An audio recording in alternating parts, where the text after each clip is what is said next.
तो बच्चों, इससे पहले वाली क्लास में आप सभी को बताते हैं लोकतंत्र में सत्ता की साझेदारी के बारे में, जिसमें हमने 2 देशों पे खासतौर गौर किया था। पहला था क्या? बेल्जियम और दूसरा श्रीलंका। तो चलिए सबसे पहले कुछ प्रश्न उत्तर हो जाए। तो बताइएगा बेल्जियम की राजधानी ब्रुसेल्स। तो ब्रुसेल्स में डच बोलने वाले भाषी कितने प्रतिशत? 20%। और फ्रेंच बोलने वाले 80%। ठीक है ना, सीधा देखने वाले कोई कॉपी में देखेगा नहीं। अच्छा बच्चे बताइए, सीली भाषी कितने थे? 74%। और सीली भाषी जो थे कौन से धर्म को? बौद्ध धर्म का। और सीली भाषा किस देश में बोला जाता है? श्रीलंका में। श्रीलंका में तमिल 18% तमिल भाषी के लोग थे। श्रीलंका स्वतंत्र कब हुआ था? चलिए, सत्ता की साझेदारी चैप्टर का क्या नाम है? सत्ता की साझेदारी। तो देखिए आपका तो नोट्स कंप्लीट हो गया है। आप जो बचा कुचा नोट्स है, थोड़ा सा बचा नोट्स है, उसको इस वीडियो में आज कंप्लीट करवा देंगे। ठीक है ना। तो देखिए बच्चों, आपको हम बताए थे कि सत्ता की साझेदारी क्या होती है। तो समाज में जो लोग रहते हैं उनका सत्ता यानी कि सरकार में भागीदारी। जो लोग समाज में निवास करते हैं उनका भागीदारी भी होना चाहिए सरकार के कामों में, वही सत्ता की साझेदारी कहलाता है। ये नहीं बताते जी।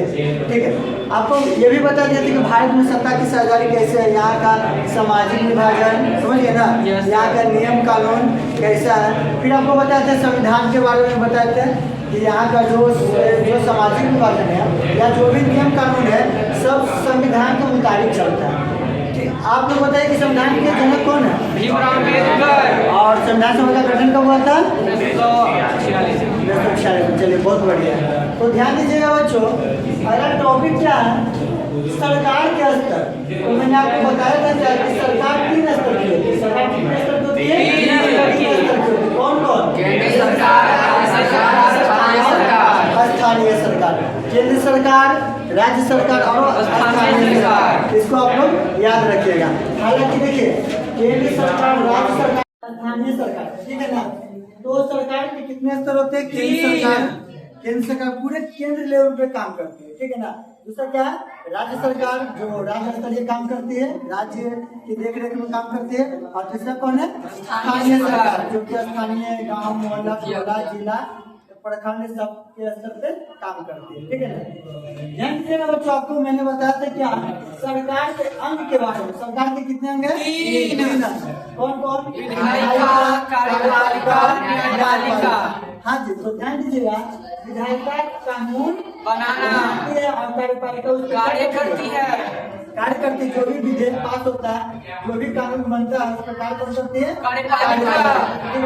और तीसरा क्या? न्यायपालिका, यानी कि दोनों को देख रेख कौन करती है? न्यायपालिका। और उसके हिसाब से क्या करती है? न्याय करने का फैसला काम करती है। ठीक है ना। आगे देखिएगा, भारत में सामाजिक विभाजन का आधार। अब भारत के जो समाज है उसका जो विभाजन है किस आधार पर किया गया, समझिए ना।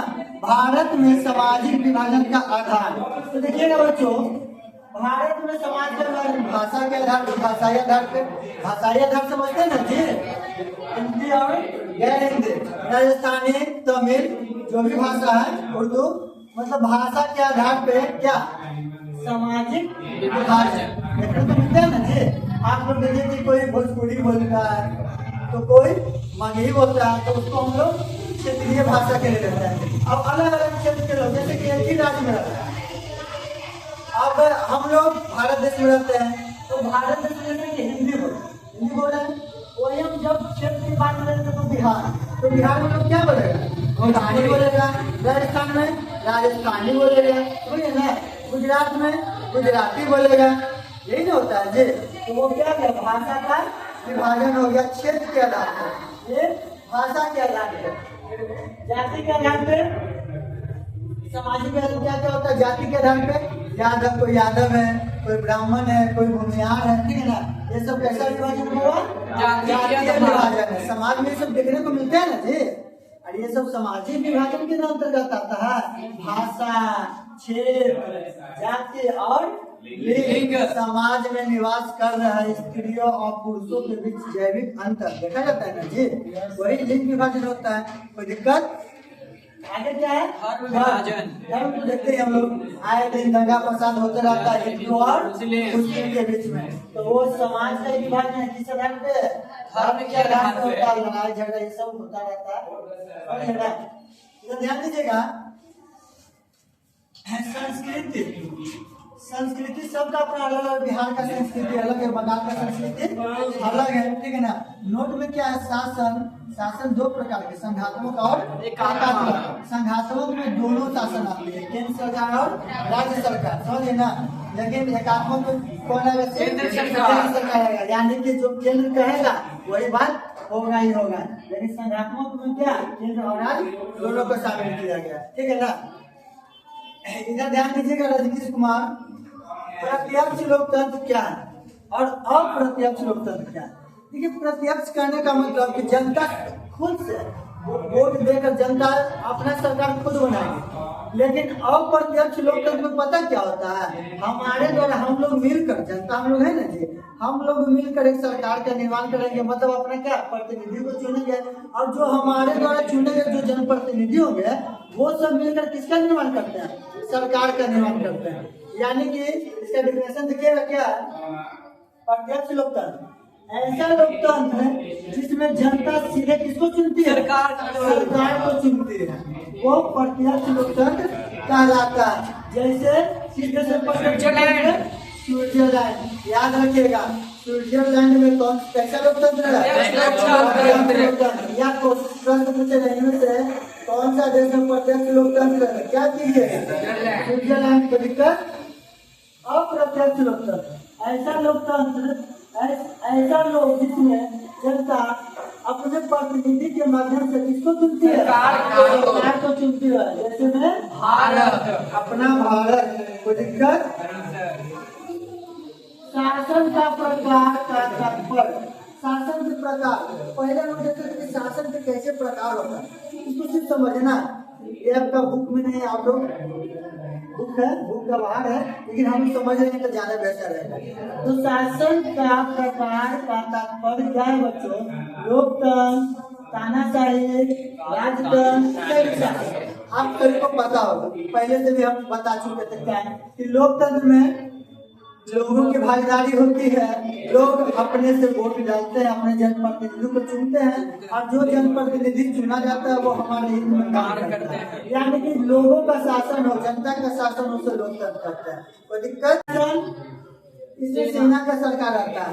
सेना है भारत, मतलब कोई भी देश जब सैनिक शासन किसी देश में लागू हो जाता है तो वहाँ का सारा काम काज, सारा कारोबार किसके हाथों में चला जाता है? वहाँ के सेना के हाथों में चला जाता है। सबसे प्रमुख कौन होता है? सेना वहाँ का होता है। क्या चीन में है ना सेना शासन? हाँ, चीन में था सैनिक शासन था, ठीक है ना। और भी बहुत सारे जैसे उत्तरी कोरिया, दक्षिण कोरिया, पहले सैनिक शासन रहता था, बहुत जगह रहता था, समझ गए ना। धीरे धीरे कम हुआ, नेपाल में भी शायद सैनिक शासन है ना, तो अब तो वहाँ पे कैसा शासन नेपाल में? लोकतांत्रिक था। शासन के मुख्यतः दो प्रकार होते हैं। शासन कितने प्रकार के होते हैं? दो प्रकार के होते हैं। एक होता है अध्यक्षीय, जिसमें राष्ट्रपति को शामिल किया गया है, और दूसरा है बच्चों संसदीय, जिसमें हमारे प्रधानमंत्री जी को शामिल किया गया है। अध्यक्षीय शासन क्या होता है? राष्ट्रपति देश का प्रमुख, मतलब अध्यक्षीय शासन में देश के प्रमुख कौन होते? राष्ट्रपति। वहाँ प्रधानमंत्री नहीं होता, क्या होता है? राष्ट्रपति होता है। जैसे में अमेरिका। और संसदीय शासन में देश का प्रमुख कौन होता है? प्रधानमंत्री। जैसे भारत। चलिए, नोट में क्या? सामाजिक विभाजन। समाज में धर्म, नस्ल, जाति के आधार पर लोगों के बीच जो असमानताएं देखने को मिलती है उसे सामाजिक विभाजन कहते हैं। धर्म, जाति, नस्ल, रंग, रूप, समझिए ना, ये सब क्या है? सामाजिक विभाजन है। नोट तो बहुत धर्म, देखिए जन्म आधारित सामाजिक विभाजन होता है। जन्म के आधार पर भी समाज में सामाजिक विभाजन होता है। कैसे होता है? अब देखिए, लड़का जन्म लिया, लड़की जन्म लिया, है ना जी, तो विभाजन कैसे होता है? अब किसी किसी का सोच रहता है कि बेटा रहेगा तभी वंश जो है आगे बढ़ेगा, बेटी रहेगा तो वंश आगे नहीं बढ़ेगा। बहुत ये सब पौराणिक सोच है, अब तो धीरे धीरे ये सब समाप्त हो गया। तो ऐसी सोच, ऐसी भावना को क्या कहते हैं? जन्म आधारित सामाजिक विभाजन कहते हैं। तो दिक्कत नहीं ना। आगे देखिएगा, हाँ देखिए, राज्य को जो चलाता है वास्तविक रूप से वो मुख्यमंत्री होता है, देश को वास्तविक रूप से चलाता है कौन होता है बाबा? प्रधानमंत्री होता है। और जो संवैधानिक तौर पर चुने जाते हैं देश के लिए, देश के हित में कार्य करते हैं, उनको राष्ट्रपति कहते हैं। और राज्य में जो संवैधानिक तौर तरीके से कार्य करते हैं वो राज्यपाल होते हैं। बस करते हैं यह कि प्रधानमंत्री अपना इस्तीफा राष्ट्रपति को देते हैं और मुख्यमंत्री अपना इस्तीफा किसको देते हैं? राज्यपाल को देते हैं। तो इसी तो बच्चों चैप्टर 1 हो गया समाप्त। Notes complete. शासन कहते हैं दो प्रकार के, संघात्मक और एकात्मक। संघात्मक और एकात्मक। वहाँ पर शासन दो प्रकार के होते हैं, अध्यक्षीय और क्या? अध्यक्षीय और हुआ। तो केंद्र देखिए तो वही चीज लिखा हुआ है बाबू। केंद्र में प्रधानमंत्री, राज्य में मुख्यमंत्री। बात समझे? अब कोई डाउट? सेम चीज लिखा हुआ है, थोड़ा सा लैंग्वेज चेंज कर देते हैं, आप लोग कंफ्यूज हो जाते हैं। आपको कंफ्यूज नहीं ना? कंफ्यूजन नहीं ना? चलिए, तो इसी के साथ चैप्टर 1 समाप्त। अब आपको लिखवाएंगे इस चैप्टर से भी लगभग 50 से 60 ऑब्जेक्टिव प्रश्न। नहीं, इससे 100 नहीं बनेगा। इतिहास नहीं है कि 150 ऑब्जेक्टिव प्रश्न हो जाएगा। तो हम 30-40 लिखवा देंगे, 10 मिनट का वीडियो बना लेंगे। अगर आपको भी चाहिए पूरा नोट्स और पूरा ऑब्जेक्टिव तो ज्वाइन कीजिए ऑफलाइन में कविता जैसे साइंस क्लासेस। ठीक है बच्चों?